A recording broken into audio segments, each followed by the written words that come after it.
everyone. Thank you for attending today's session. Today we have Dr. Selim Gunay from Shear. He's a research scientist here, and today he'll be talking about nonlinear dynamic analysis perspectives from elementary removal and hybrid simulation. So thank you, Dr. Gunay, for presenting, and it's all yours. Okay, thank you, Pawan, for introducing me and also for inviting me to for this presentation in the OpenSees group. Let me start sharing my screen first. Okay, this is not that one. So actually, what I did is I actually prepared two sets of slides. One for the hybrid simulation and the other one for element removal. So I will start with hybrid simulation, and depending on the time and how it goes, we can basically proceed in some way. So here, this is the title of my presentation for the hybrid simulation. And I mentioned, lessons for hybrid simulation, but basically lessons here in the lack of a better word. So I here mostly mean some experiences that we, obtained over the years that basically we can potentially use towards increasing the efficiency of nonlinear dynamic analysis and maybe reducing the convergence issues. So then to start with, basically hybrid simulation, as the name indicates, is this method that kind of innovatively combines numerical or analytical simulation with experimental simulation. So this method actually started in 1970s, initiated by Professor Main at Berkeley and Professor Takanashi at Japan, probably independently. And there have been a lot of developments over the last 50 years or so, and there has been a lot of uses. So then to explain the method here, basically we see the structure that consists of beams, columns, and the shear wall. So basically if we have all the information that we need to be able to model all these components properly and accurately, all the way from elastic response to collapse, then this numerical model is basically sufficient to explore the dynamic response of this structure. But let's consider an hypothetical case where, let's say, these two columns have been retrofitted with a new, let's say, retrofit technique or new materials that we don't have any experimental data. So in that case, we would not know how to model these two columns properly because we don't have data about them. And in such a case, if these two columns have reasonable contributions to the global response of the structure, then this numerical model will not be sufficient, and the results from the simulation basically will not be correct. So in that type of a situation, hybrid simulation kind of helps us basically by removing these two elements from our numerical model and replacing them by their, let's say, their counterparts in the lab. So then what we are doing is we are still simulating the response of this structure, but these two elements are not numerically modeled, but they are basically represented in the numerical model by testing them.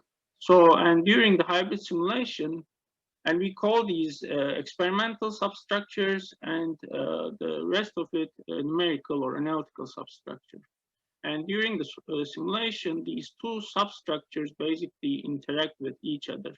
So then what we are doing is actually we are computing the, let's say, the dynamic response of this structure.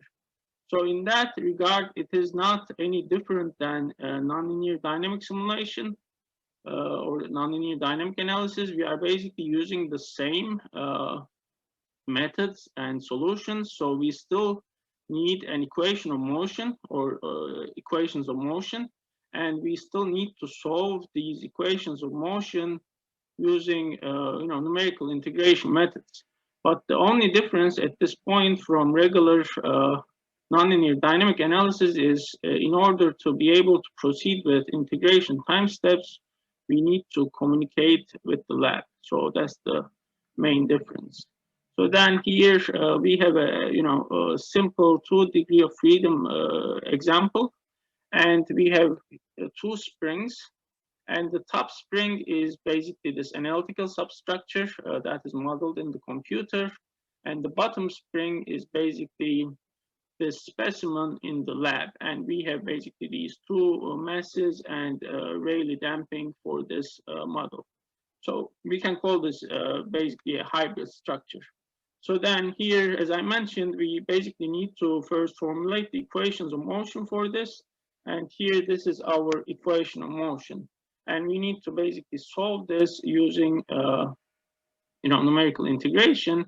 And here, if we look at the restoring force vector, if we consider the restoring force of the analytical component, analytical spring, basically it is computed. Right, and but the restoring force of the specimen, which is denoted with this F sub E, basically it is measured directly from the lab. So then now we can basically see how the numerical integration, how we would apply the numerical integration on the equation of motion of this 2 degree of freedom system, which is basically a hybrid structure. And I'm sure most people are familiar with this, but just to elaborate one more detail before starting the integration method, basically once we set up or formulate the equation of motion like this, we do a discretization in space, such that we basically set our degrees of freedom U1 and U2. So then when we are basically solving this using numerical integration, we are doing another set of discretization, which is the discretization in time.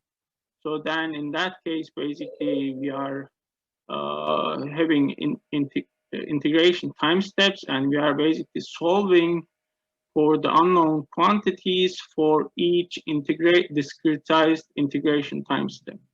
And here, basically, we know the mass matrix, the damping matrix, and this excitation force vector on the right-hand side. And we are basically using these numerical integration methods to solve for the unknown quantities of accelerations, velocities, displacements, and the corresponding restoring forces.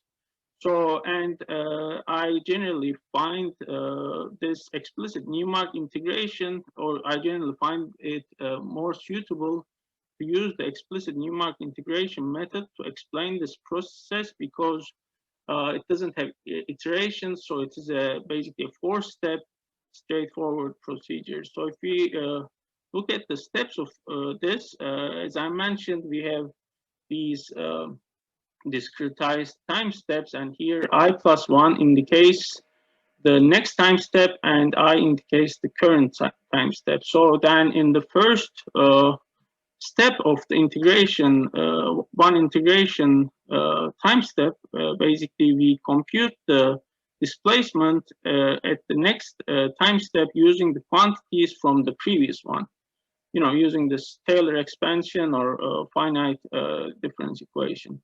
And the next step is basically to compute the restoring force vector. So then basically we have 2 sets of elements here, right? So for the one that is analytical, for this force F sub A, we basically compute in the regular way that we are doing in nonlinear dynamic simulation. We basically obtain the corresponding force from the force displacement, defined force displacement relation of this spring, using constitutive relations. So, so here until now, nothing is different from nonlinear dynamic simulation. So now the difference is basically at this step. So here, basically to compute this f sub e, we basically need to impose or apply this computed displacement u1 to the test specimen and then measure this again from the lab. So then now after doing this, basically we have our restoring force vector completed. So then, as I mentioned, this is the difference of hybrid simulation from regular nonlinear dynamic analysis. And the following two steps are also the same as in nonlinear dynamic analysis. So in the next step, we basically compute the accelerations by solving this linear system of equations, and then compute the remaining quantities of velocities using another difference equation. And then basically this completes one time step, then we move on to the next one after this. So then what is the role of OpenSees in this hybrid simulation process? So basically, to be able to address this question, we can go over the list of components or platforms that we would need to conduct a hybrid simulation. So what are those components? The first one is obviously we need a computational platform basically to conduct this numerical integration, let's say the explicit Newmark integration. And also we need this computational platform basically to compute the restoring force for the analytical substructure, as we have seen in the previous slide. And I didn't show the tangent stiffness matrix there because explicit Newmark doesn't need that. But if you are using some other integration methods, some of them requires tangent stiffness matrix. So we also need the computational platform for that purpose. So this is the first component. And the second component is basically this transfer system that consists of controllers and actuators, such that we can apply the computed displacements to the specimen in the lab and measure the corresponding forces again from the specimen. And so these are the two components, and obviously we need a third component, which is the interface between the computational platform and the transfer system. So then if we go back to the first one, as a computational platform candidate, OpenSees is actually a great candidate for to be used in hybrid simulation. I'm saying this not because now I'm presenting in the OpenSees support group, but actually it is because of these reasons. And particularly because of OpenSees being a hybrid simulation compatible platform. And why is this important? This is important because as I will show in the coming slides, we basically cannot use any integration method in hybrid simulation. So we need hybrid simulation compatible and mostly explicit integration methods in hybrid simulation. And these are not that well known as compared to other regular integration methods. And the documentation is a bit less compared to others, but actually OpenSees includes these types of hybrid simulation compatible integration methods. And let's consider a case that we want to use another method. And since the platform is open source, we can basically implement that new integration method. So that is the advantage. And just to mention about the interface, basically we used OpenFresco together with OpenSees in hybrid simulation. And OpenFresco is quite similar to OpenSees in the sense that it's also object-oriented, and it is an open source platform, again, developed by Professor Main and Andreas Schellenberg from also UC Berkeley. And so, as I mentioned in my opening slide, basically we use OpenSees in hybrid simulation centered on the idea of considering the specimen as a part of our numerical model. So in that regard, how do we introduce the specimen to the numerical model, right? So we still need some commands to do that. And for that, we use this experimental element command. And this is just an example for the two-node link experimental element, which also there is a regular version of the two-node link element. And here, basically the description of this element, we do it in the same way as we do in a regular numerical model. We have the tag of the element, start node, end node, and so on. But here, the main difference is we use this cite command such that this allows us to be able to make these communications with the lab in terms of sending the forces and obtaining back the, sending displacements and obtaining back the forces. So,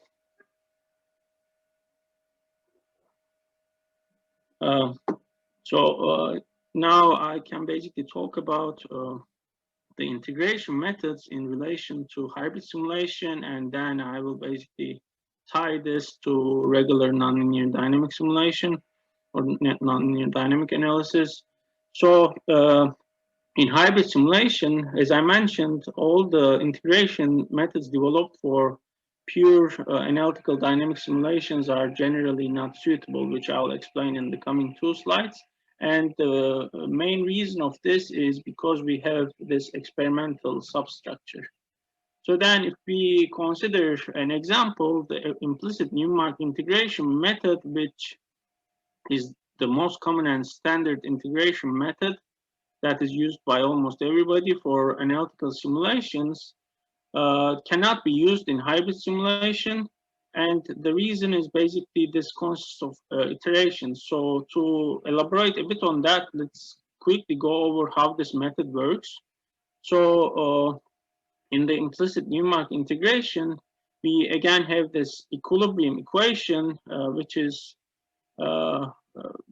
directly is a representation of the dynamic equation of motion in a numerical discretized way. And we have these 2 difference equations. But here we can see that these 2 difference equations here are different than those that we use in the explicit Newmark integration. So here, if we look at these 2 equations, we see that the quantities for the next time step depend on also other quantities in the next time step as well. So the accelerations for the next time step depends on the displacements, and the velocities in the next time step depends also on the displacements. So when we substitute these equations into this equation, we obtain a nonlinear system of equations that we need to solve for this displacement ui plus 1. And the key here is this is a nonlinear system of equations. So you need to use methods like Newton-Raphson, which need iterations. So, and the reason that we cannot use these methods is basically we don't want iterations in hybrid simulation. And there are several reasons why we don't like iterations in hybrid simulation. And the first one is actually quite intuitive. So iterations may not converge. So if iterations don't converge in an analysis, then you can restart your analysis and hope to make it converge with some other techniques and all that. But if it doesn't converge in the middle of a test where you, let's say, failed a column, or sorry, damaged a column, then in such a case, the test would be basically be stopped prematurely in the middle of it with a damaged specimen and the simulation not completed. and it is not really possible to start the simulation from that point. So eventually this, becomes really kind of a sad situation for everyone, and I guess no one would appreciate that. So that's why we cannot basically risk the issue of having no convergence due to iteration. So that's why we don't want to use iterations. And also there are some other reasons. When we again do the iterations, the computed displacements in all of the iterations are basically applied to these specimens. So, and then these iterations may result in some loading and then another unloading and so on, which would be artificial just because of the numerical process, and they are not real. So that would affect the hybrid simulation results, because we'll be applying some artificial small displacement cycles to our specimen. And as a third reason, something similar, when we do the tests in a quick way, there could be velocity and acceleration oscillations within an integration time step, again, which would not be real. So that would also make could also make the results of hybrid simulation incorrect and unreliable. So basically, because of these reasons, iterations are not preferred. So then here I list the transient integrators available in OpenSees. And the ones in blue here are the ones that are, the commonly used ones, the implicit ones that require iterations and which are not suitable for hybrid simulation. And the ones in red are those that are mostly explicit and which I indicate as hybrid simulation compatible integrators. And these are, as I mentioned, less commonly known compared to the ones in blue. So here, particularly, central new difference is basically gives exactly the same method results with explicit Newmark, but it requires some different process to start the integration. And these two methods, alpha operator splitting and generalized alpha operator splitting, are also explicit in the sense that they use one prediction and one correction.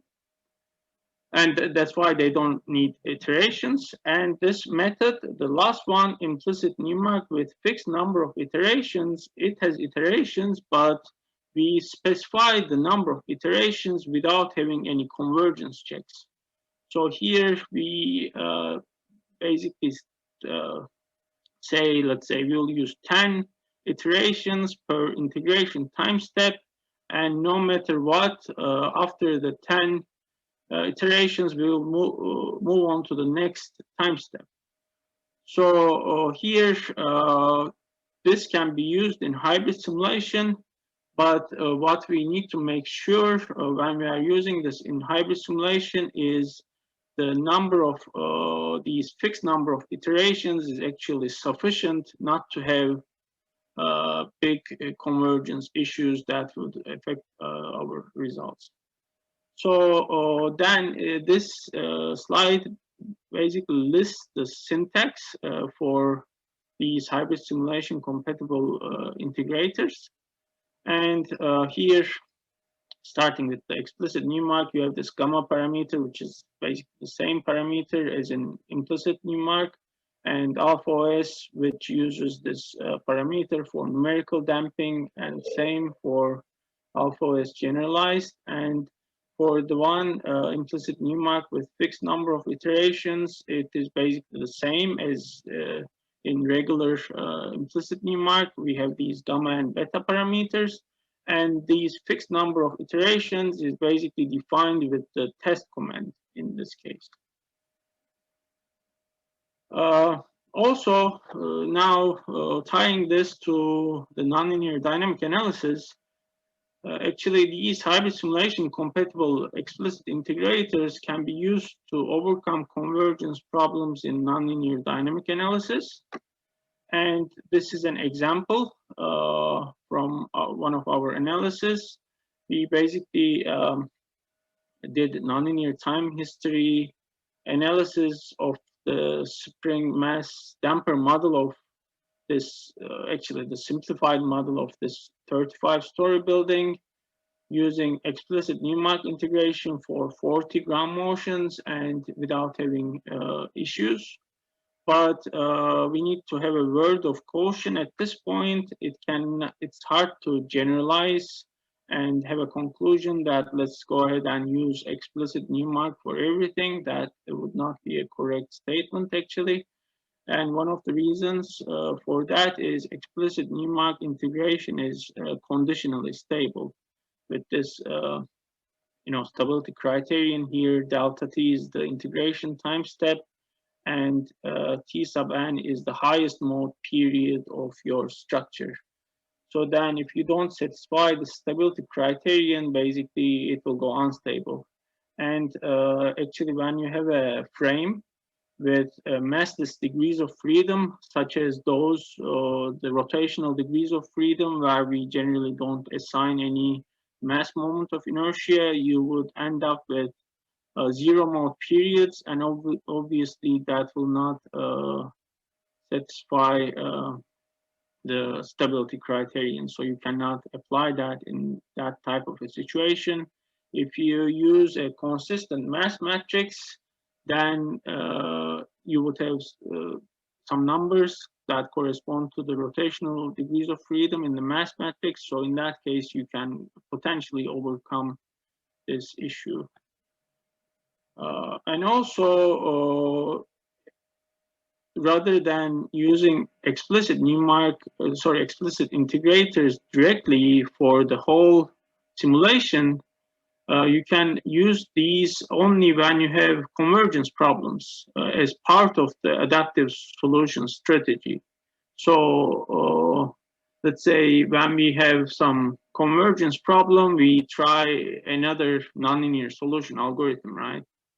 Or we change the tolerance of the convergence check or the type of the convergence check and so on. So similar to these, we can also change the integrator type, and that can help overcome the convergence problem at that time step, and then you can move on to the next ones. And this is just a snapshot from one of those examples, and you can find the details in this link from the OpenSees forum. And when I reply to those questions in the OpenSees forum, when there is a question about the convergence problems in nonlinear time history analysis, basically this is kind of my standard reply to those type of questions. So then actually I have few more slides related to hybrid simulation, and these would be mostly related to reducing the computation time. And this can also again be generalized to regular nonlinear dynamic analysis. And actually we particularly need this short computation duration in hybrid simulation, again, because we have an experimental specimen that is part of the simulation. So when the computation is happening, we also need to take care of the specimen. So what we can do when the computation is happening, either we can keep our actuators, which are the devices that we use to apply the displacements, either we can keep them in their positions, or we can move them according to some predicted displacements. So if we keep their positions, there may be, depending on the material type of the specimen, there could be some force relaxation, and that would also make the hybrid simulation results incorrect. And if we continue moving these, then we would need to move them according to some predicted displacements, which again may not be correct in some situations. So to not have any worries about any of these, the best way is to be able to do the computation as fast as possible. So then in relation to that, there have been some experiences to reduce the computation burden and also the computation duration. And one of them is kind of straightforward, and that is related to the choice of the element that you would use.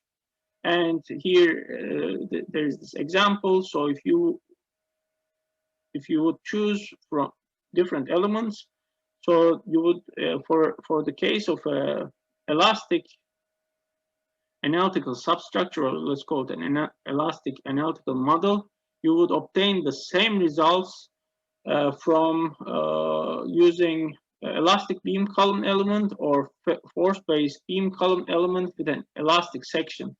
But if you would choose one of the two, it is better to choose obviously the elastic beam column element, because this is computationally less demanding. Here it doesn't require any integration to form the stiffness matrix. The stiffness matrix is directly obtained with stiffness coefficients, whereas you would need the numerical integration here in the second option. And as I mentioned, you would obtain the same results. So why choose the one that would take more time? So that is one case about this computation duration. And the next one is related to the number command. So there are two options in terms of the number command in OpenSees. One of them is plain number, and the other one is the RCM number. So if you use the plain number, basically it doesn't change anything in terms of the numbering of the degrees of freedom, and it directly uses the node numbering provided by the user. Whereas the RCM number actually renumbers the degrees of freedom in an optimized way to minimize the bandwidth. And why is it important to minimize the bandwidth? Because if we again remember the steps of these integration methods, we at this particular step 3, and this is not specific to explicit Newmark integration. Any integration method would require the solution of some system of equations at some point. So then here, basically, you need to solve for this linear system of equations, and the computation duration of the solution of this linear system of equations is basically proportional to n times b squared, where n is the number of degrees of freedom and b is the bandwidth of the matrix. So obviously, since it is proportional to b squared, it is quite advantageous to minimize b as much as possible. So therefore, we would like to use the RCM number. So is there a question?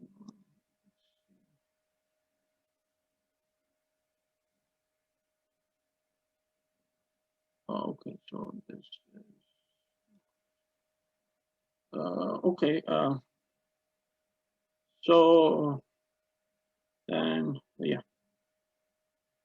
So then, yeah, as I mentioned, we would prefer using RCM number in hybrid simulation and also in regular analytical simulations.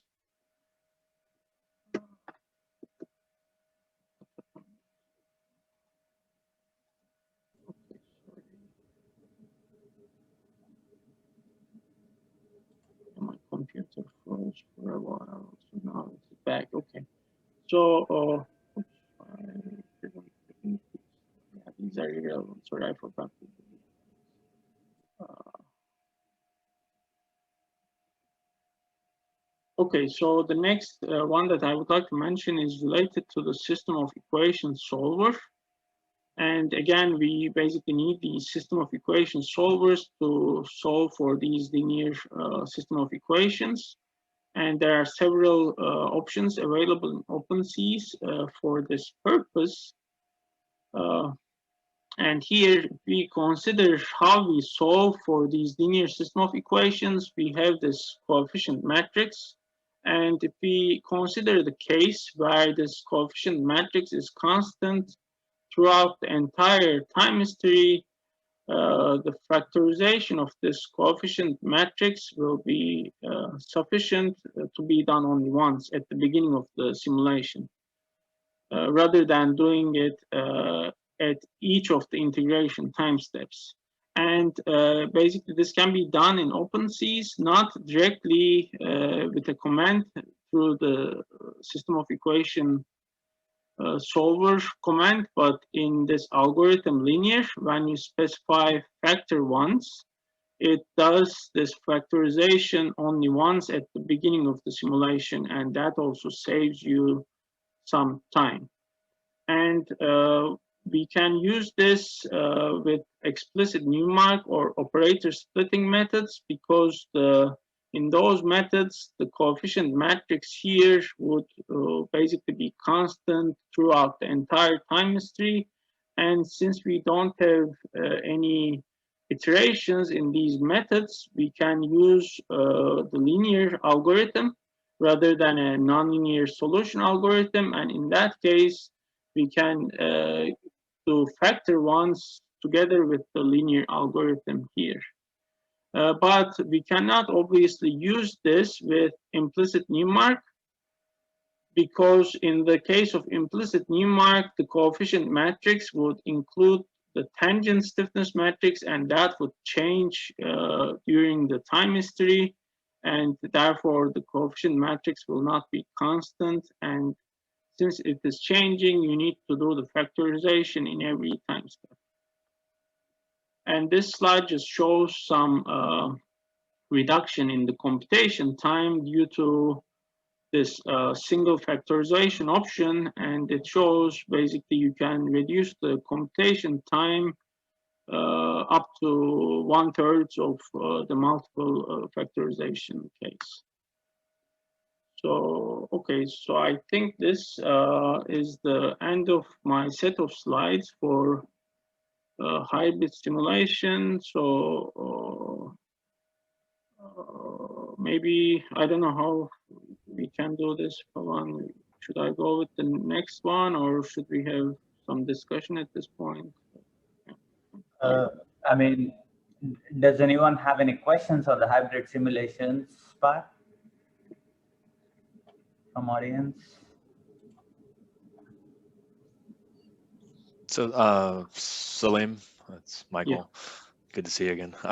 Good presentation. I learned. I don't know much about hybrid simulation. I learned a lot. But on slide 21, that effective mass matrix, right? If you're that assumes you're using initial stiffness proportional Rayleigh damp. If it's exactly. Rayleigh damping, right? But if one was to use tangent stiffness proportional, then this is wouldn't apply, right? Good detail. Yeah, I didn't mention that. Yeah, you are. Okay. Yeah, I just wanted to make sure I was thinking about this the right way. But yeah, exactly. What you are thinking is the right way. It's just I didn't mention that detail. So this basically assumes, as you mentioned, the Rayleigh damping with initial stiffness proportional Rayleigh damping.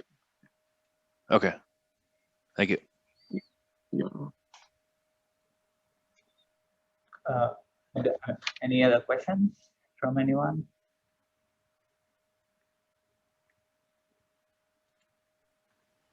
Yeah, just a continuation of the previous question.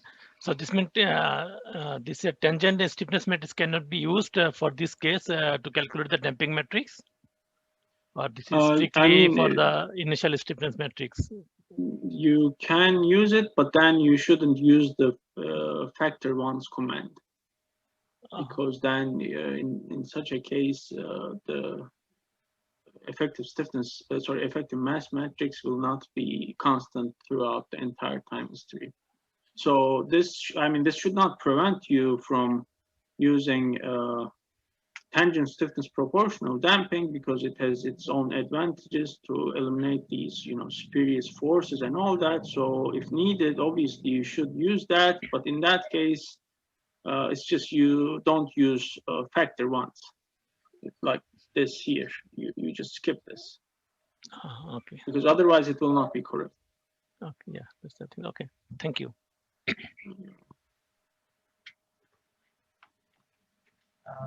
Cool. I mean, if there are any other questions, then go ahead. Otherwise, Dr. Selim, maybe you can continue with your other presentation.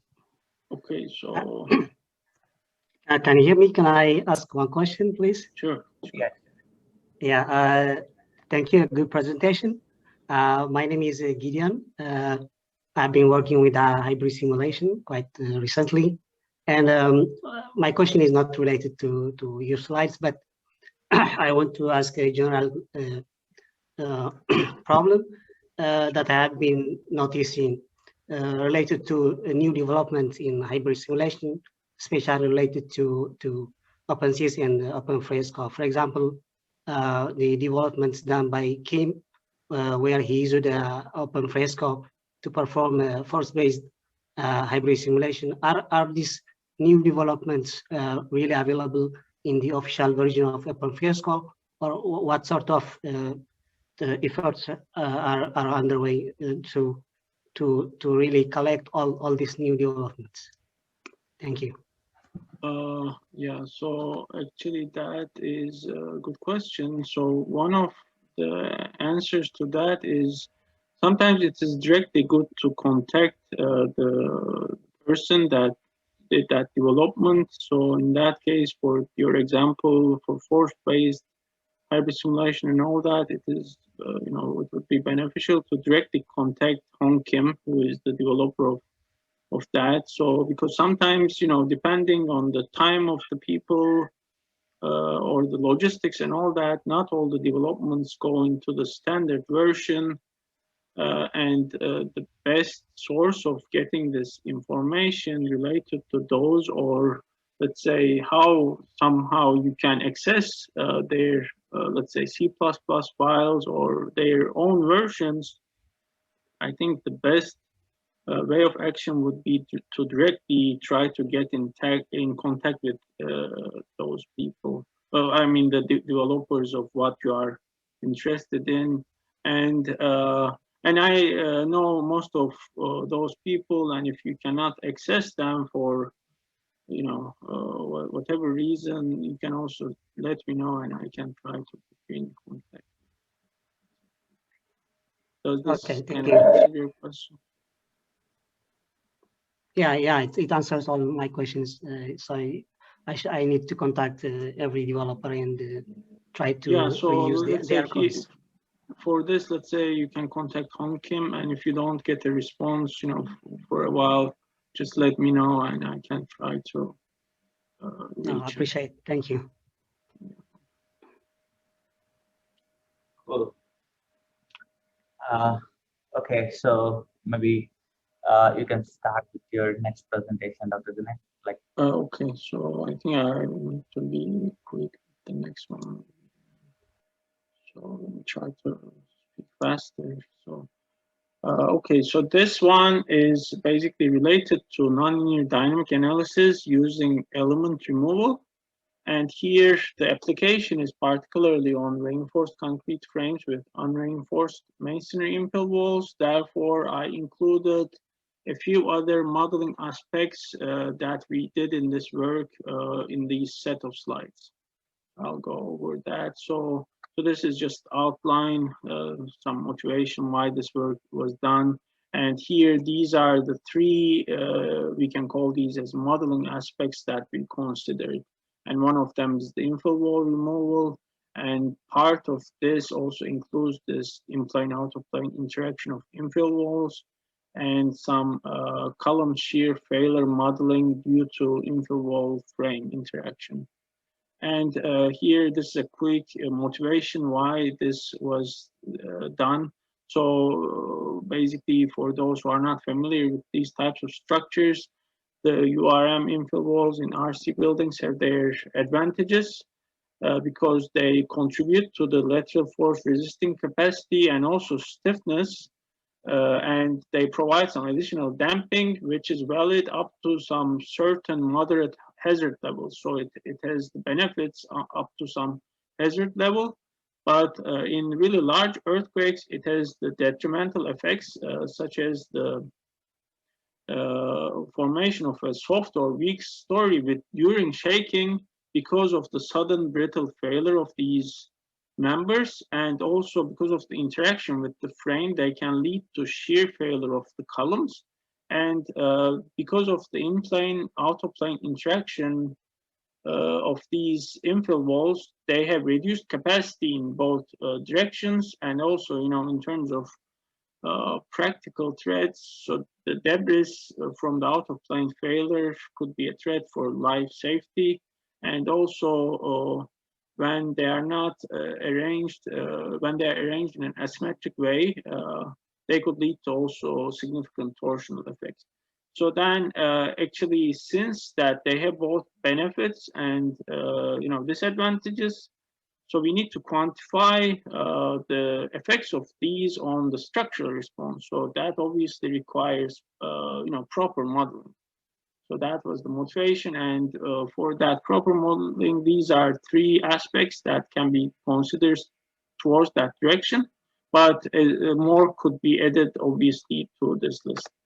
So starting with the in-plane out-of-plane interaction, actually this slide shows some pictures from some earthquakes that led to infill failures and infill wall failures, and we see that infill wall failures in these pictures happened in mid-level stories, and that is because of the in-plane out-of-plane interaction. So the in-plane effects are largest at the first story, and the out-of-plane effects are largest at the upper stories, and their interaction is largest potentially at the mid-level stories, and that leads to failure of these types of infill walls at mid-level stories. So then, as I mentioned, since this is a phenomenon that has been observed in earthquakes, we directly did the mathematical modeling of this using basically this diagonal element, which consists of two force beam column elements, one here and the other one on the upper diagonal. And we have a midspan node here that is an out-of-plane mass, which basically is needed to consider this inertia forces in the out-of-plane direction and to consider the effect in the out-of-plane direction. So, and we also have these elastic sections. So this force beam column element here is used in the format of a beam with hinges type of element. So you have sort of distributed plasticity at the two ends of your member, and one of them actually we don't model it as plastic, we do it as an elastic section at these ends with a quite small moment of inertia, and that is basically to represent or simulate a hinge here. So, or a moment at least, let's put it that way. So you could also have done this using, zero length elements with rotational springs, but this is how we have done it in this case.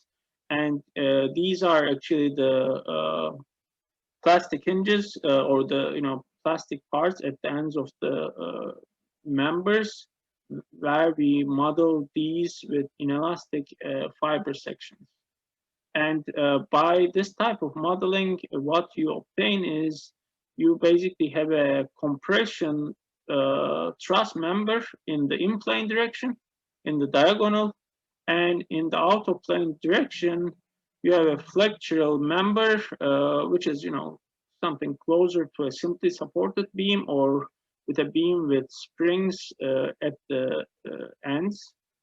And you can consider the interaction of these two directly at this location through this inelastic fiber section. So, and then what is that interaction between in-plane and out-of-plane actions? It has been obtained as a result of some experiments and then consequent finite element simulations as a 3/2 power rule between the in-plane axial forces and the out-of-plane moments. So then in our simulation, since there is no such available element that we can directly input the interaction diagram, we arrange our fiber section such that the resulting interaction diagram is what we want. So in this case, this is the fiber section, which is here. Mostly the z-axis is in the out of plane direction, and this is our inelastic fiber section here, and the location and material properties of these fibers are determined such that the fiber section would represent this PM interaction. So the result, if you consider the resultant of this section, it is basically this 3/2, or the PM interaction defined by this 3/2 power rule. So that is how it is set up. And so this is the one related to the in-plane, out-of-plane interaction. So moving on to the infill wall removal, also this is also a phenomenon observed in earthquakes. And as you see here in these pictures, let's say if we consider this picture, in these bays, there were frames, infill walls before the earthquake, and they failed during the earthquake. And similar photos here, and actually, as I mentioned, during the formation of soft or weak stories, because of the failure of these infill walls, some of these actually led to partial collapses, such as these. Actually, there was a story here which collapsed after the during the earthquake, and same thing, this was a story before which collapsed. And this type of phenomenon where you actually physically lose an element is not unique to infill walls, but actually it is applicable to any other structural component, and which we see in these pictures. For example, here this column, basically this cannot transfer any forces, so which means that we don't have this element here anymore. So same thing with this beam column joint. So it is difficult for this damaged and broken beam column joint to transfer any forces, which means that we can consider there is no beam column element anymore at this location. So so how we consider these type of physical failures, we directly consider this through direct element removal that has been developed as part of this progressive collapse simulation by Mohammed Talat in 2007. And basically this sketch shows some specifics of that. And here, how any element is removed. Obviously, you need to automate this process. You need some removal criterion, right, to detect failure. And obviously, this criteria would be different for different types of elements. And once you detect that an element has failed, you directly remove it from the structural model during the time history or dynamic analysis. But you need to be careful while doing this, not to have any issues. So, for example, when you remove an element, you also need to remove its nodal or element forces.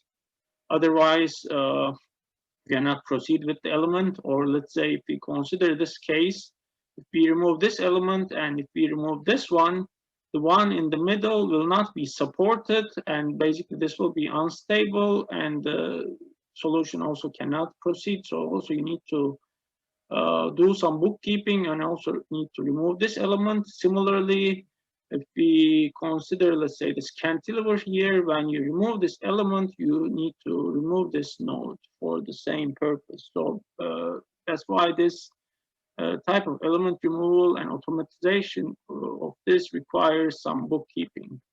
And what is the advantage of this? Basically, this can avoid numerical problems related to the negative stiffness or the residual strength portions in the force displacement relation. which we can demonstrate again using a 2-degree of freedom system.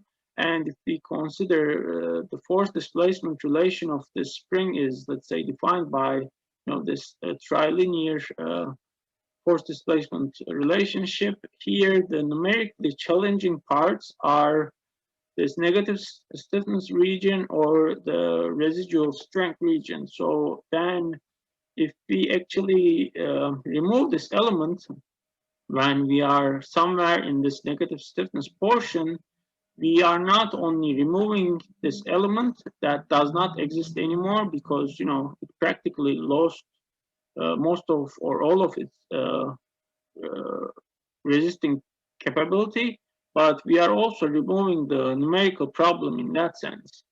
And here this slide just demonstrates it with a numerical example with some assigned mass values and damping ratio and leading to some reasonable period values. And these springs again have this type of force displacement relation. And we did the simulation using the standard L central ground motion. And here this shows the force displacement relation that you would obtain as a result of your nonlinear dynamic analysis from this spring. And here what we observe is this residual strength is not exactly 0, but it is something quite close to 0. And these two spikes here are mostly artificial and due to numerical problems. We shouldn't have had these unloading parts here because this is not physically meaningful. This goes directly in the other direction. So actually if we look at the displacement history of this node, we also see these here. So what happens is at this time we reach this residual strength, and these spikes also show them here after this time at these locations. So then let's see what happens if we would remove this element actually at this location, somewhere in the negative stiffness portion. So then if we do the same time history analysis, by removing this element at this point, we see that we don't have these artificial spikes anymore. So in that regard, we eliminate this numerical problem. Which we can, call as artificial. So this is just a, quick demonstration to show kind of that advantage in that regard. And also, let's say when you don't have much information about the post of peak response, then rather than modeling it randomly with some assumptions, it also makes sense to remove this element. And as I mentioned, this reduces the numerical problems. And one of the direct benefits that you can use for different types of simulations is you can directly track the rigid body motion of a failed element, relative to the damage system to investigate the possibility of a subsequent collision. Let's say if we consider these trusses here, when this fails, it would fall on top of the bottom truss, right? So then you can directly follow the rigid body movement of this, and then there would be an impact force here due to the collision here, and you can continue analyzing this due to this impact force here and so on. So then what we did is basically we implemented this for since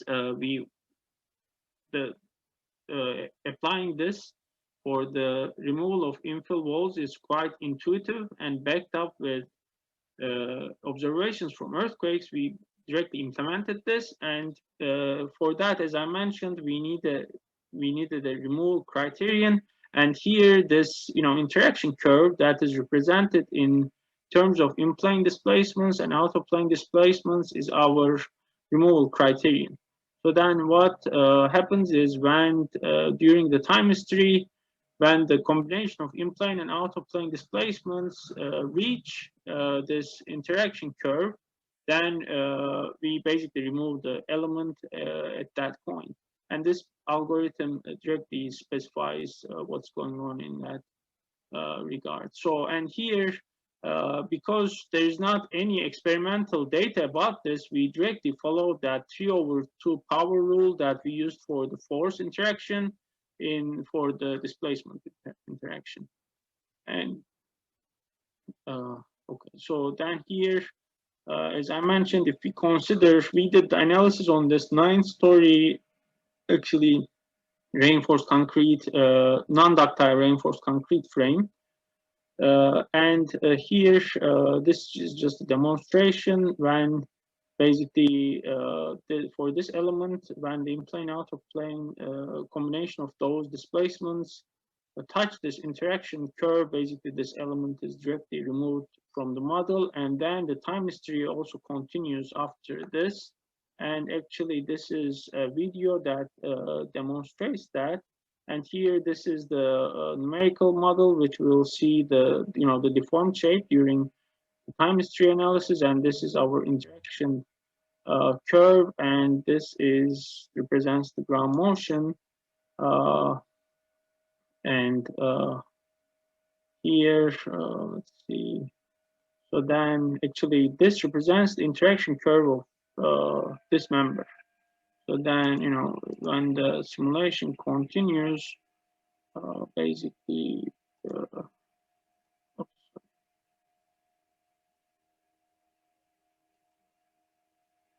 So I'm not good at it. So I'll rectify this. It's hard to pause this. So yeah, during the simulation, it continues. And so actually one of these have been removed, but it's not our element. So then this will be basically removed later on when, this touches here. And eventually that leads to a soft story. And actually at the end of the simulation, all of the infill walls are gone. But since it starts from this, that is the initiation of this soft or weak story here, which shows itself in the maximum drift profile and so on.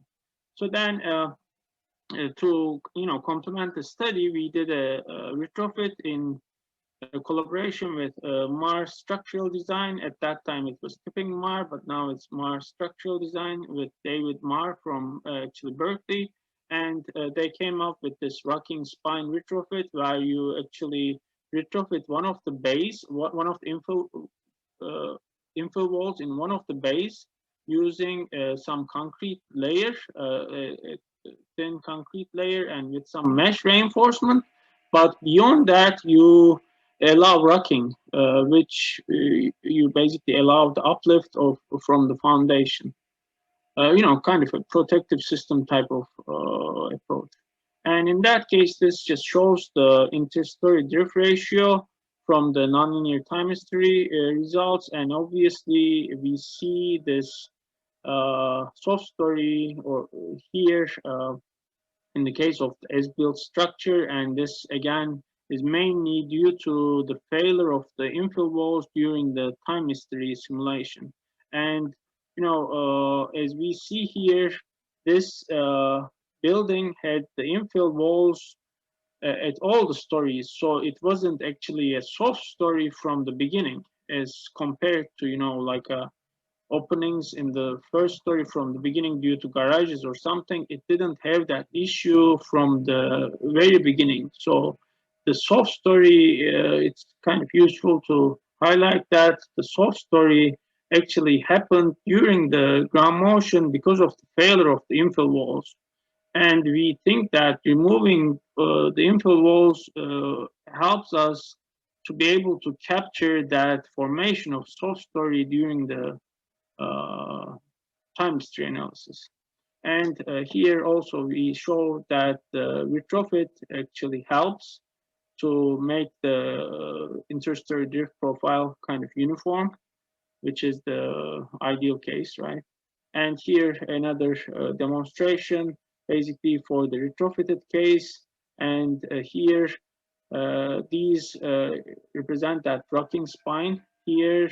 But what we observe here is basically this rocking spine doesn't prevent the infill wall failures. Still, the infill walls fail, but what it does, it prevents the formation of that soft story. So it maintains a uniform stiffness distribution along the height of the building, and that's why it results in that uniform drift profile.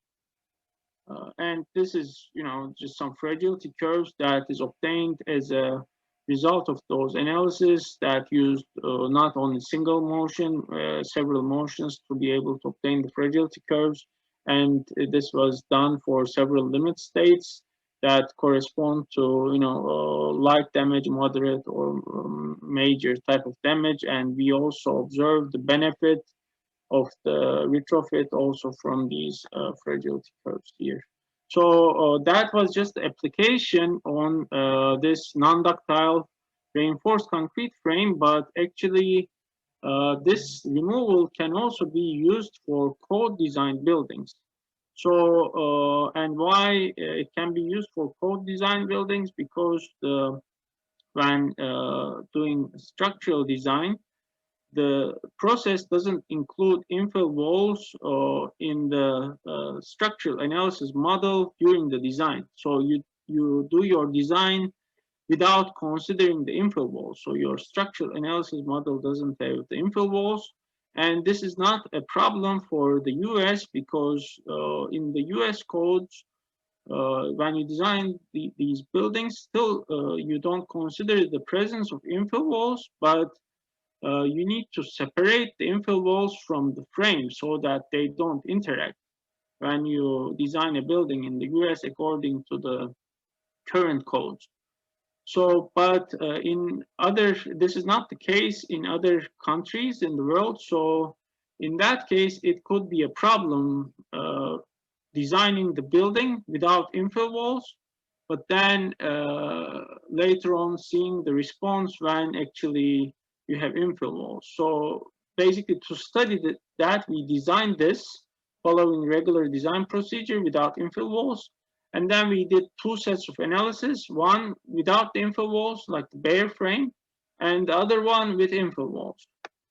So, and then this basically a similar conclusion from these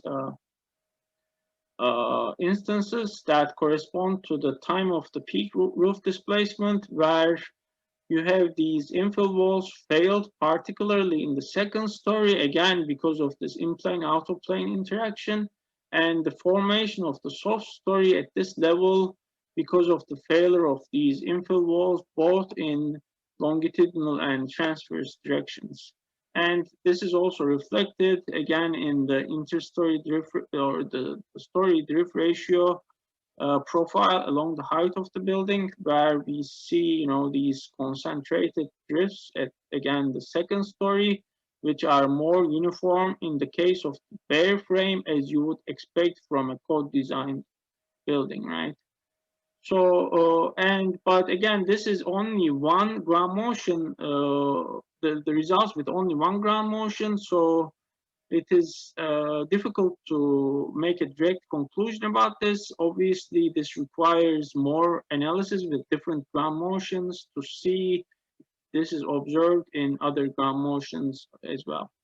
So then this slide here just shows or studies the presence of the in-plane, out-of-plane modeling. So the question is, would we be able to capture this effect of the soft story if we didn't model the in-plane, out-of-plane interaction? So this analysis are conducted only using element removal without in-plane, out-of-plane interaction, the ones in red. And the ones in blue are our reference analysis that considers the element removal together with in-plane, out-of-plane interaction modeling. So, and here we see that when we don't include the in-plane, out-of-plane interaction, we cannot capture that soft story formation in the longitudinal direction. So that also demonstrates that these methods or modeling aspects should be used all together to capture important characteristics about the behavior of the structures. So then actually the infill wall removal, this progressive collapse with element removal, as I mentioned, has been done by Mohammed Talat in 2007, but that has not gone to the standard version of OpenSees.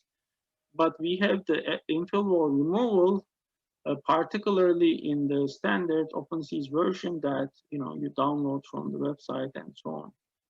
And you can find the C++ files in relation to the removal of these infill walls in the GitHub. And also we have a wiki page in the OpenSees website, which can be accessed from here, that describes the methodology, and there's an example for that over there. And this is just papers that describes all this. And really quickly about the third modeling aspect, which is the column shear failure due to infill wall frame interaction. So here we see a bay of a frame that has an infill wall. So in the case that this infill wall is not connected to the frame with shear connectors, the deformation shapes of or deformation modes of the infill wall and the frame are different from each other. Basically, the infill wall deforms in a shear type of deformation, whereas the deformation of the frame is flexure.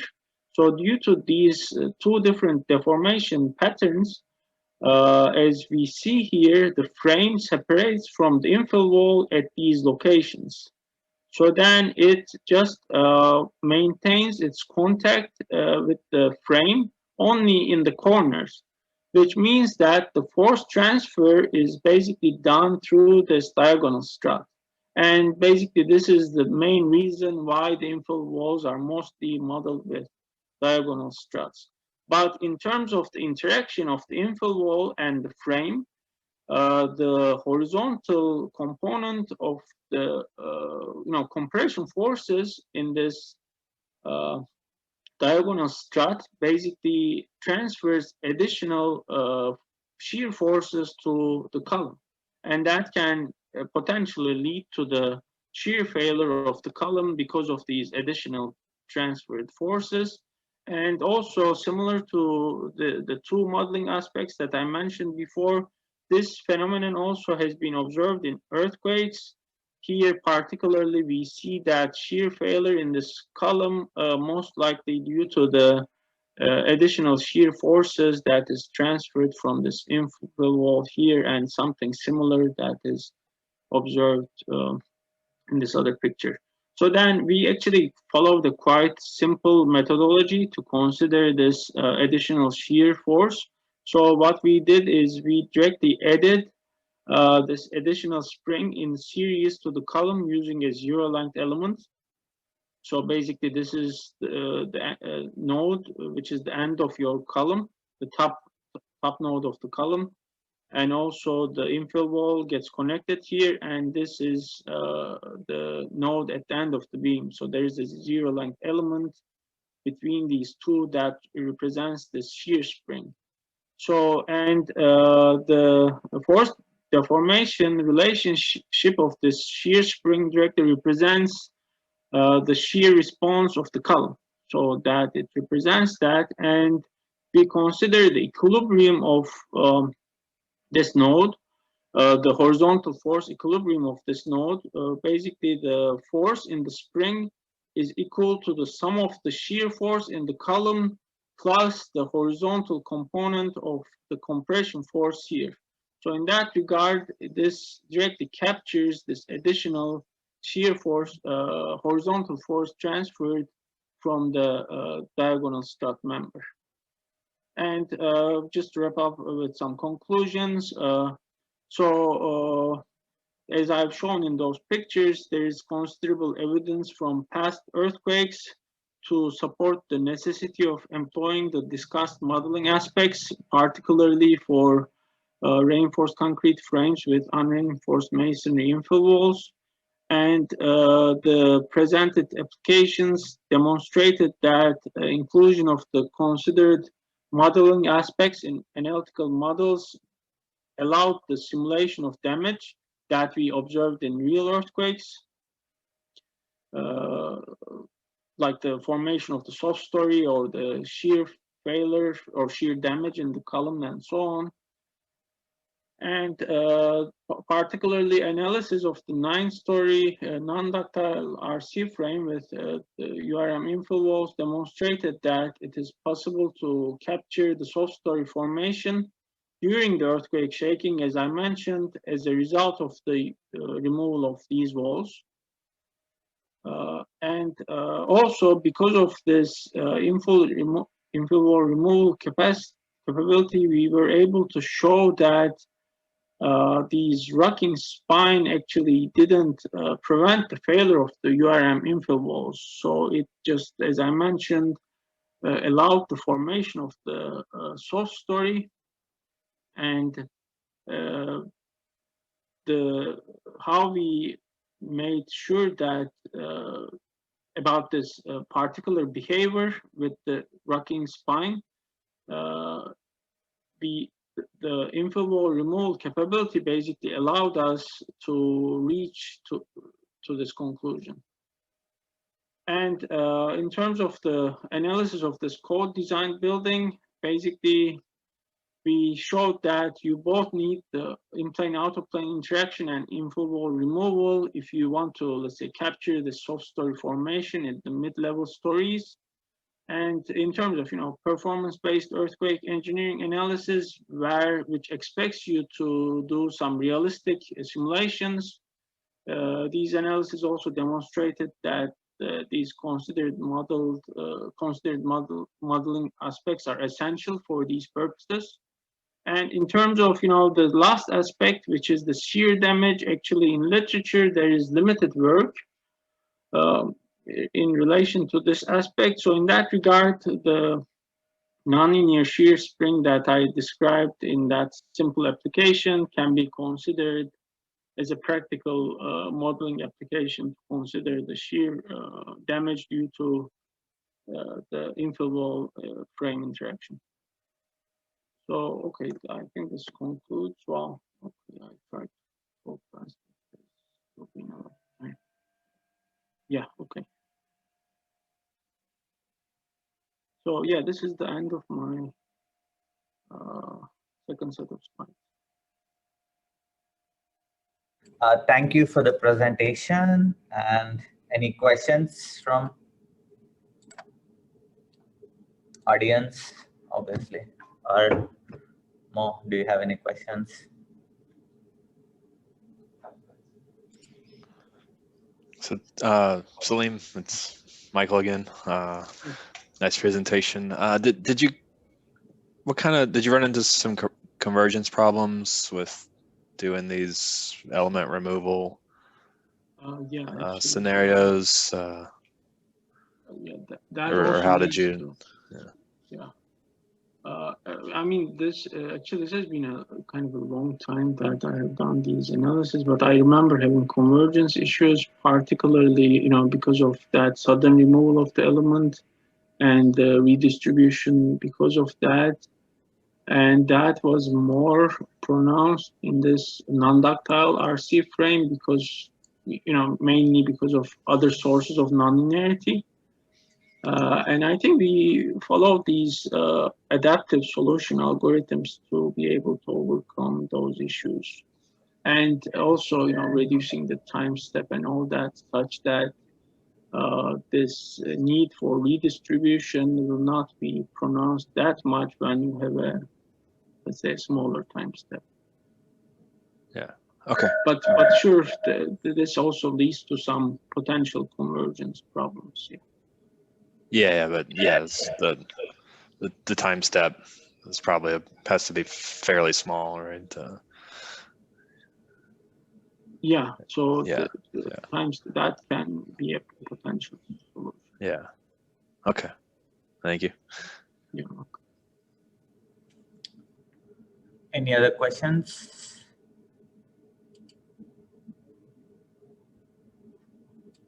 From anyone else? Hello, I am Nurullah. Can Hello. you hear me? Yeah. Yeah.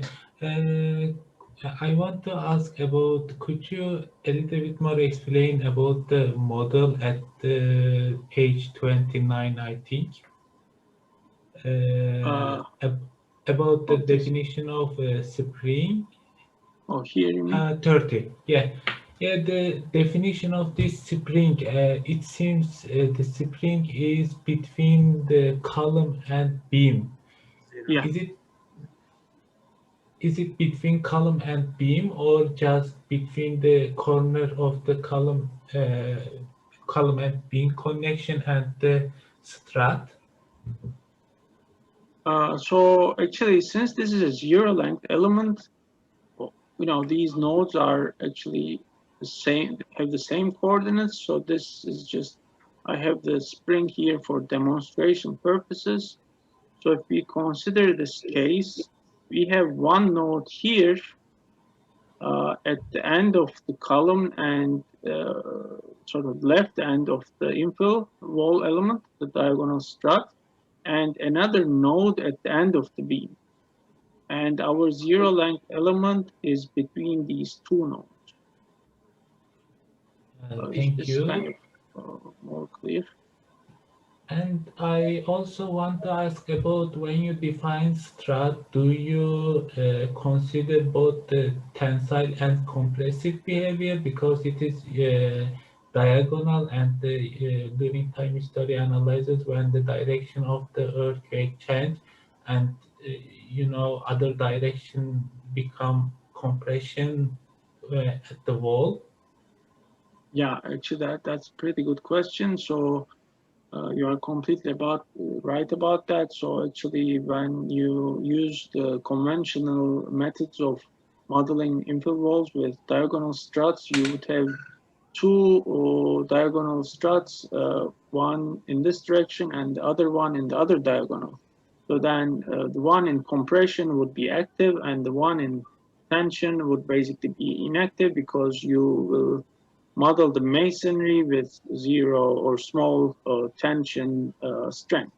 But here what we do is we actually, as you mentioned, model both compression and tension stress strain relation of this element the same. So that's why this works both when the direction of the earthquake deformation is to the right or to the left, meaning that when it is in compression or tension, it basically works in the same way. So basically, in this case, this element represents those two elements that you would model otherwise.